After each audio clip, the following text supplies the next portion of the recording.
Saudara, pada hari pertama Ramadan, warga desa Menasah Raya, Pidijaya, Aceh menghabiskan waktu di tenda pengungsian. Tak banyak kegiatan yang bisa dilakukan dari dalam tenda.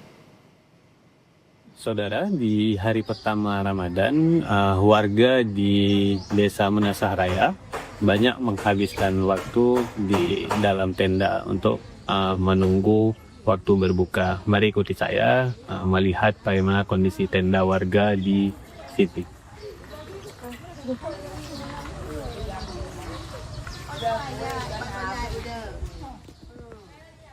Tak banyak aktivitas yang bisa dilakukan warga desa Menasah Raya, Pidijaya, Aceh di tenda pengungsian. Di hari pertama Ramadan, mereka habiskan waktu di dalam tenda dengan tidur atau menyiapkan bumbu dapur. Sebagian warga juga ada yang menghabiskan waktu di musola yang tak jauh dari tenda. Mereka mengisi Ramadan pertama dengan memperbanyak mengaji. Cuaca mendung dan sebagian wilayah sudah diguyur hujan. Warga tak bisa pulang melihat rumah mereka. Biasanya di pagi hari, mereka kerap pulang untuk membersihkan sisa lumpur di dalam dan luar rumah. Warga berharap segera ada bantuan rumah atau pekerjaan bagi mereka.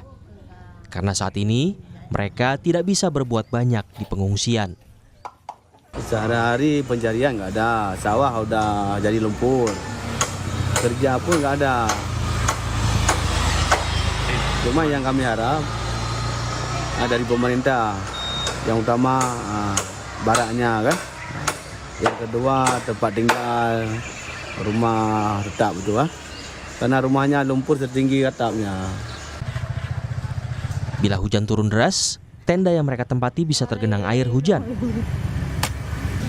Keinginan untuk bisa segera kembali ke rumah menjadi harapan besar warga di Ramadan ini. Syahril, Kompas TV, Pidijaya, Aceh.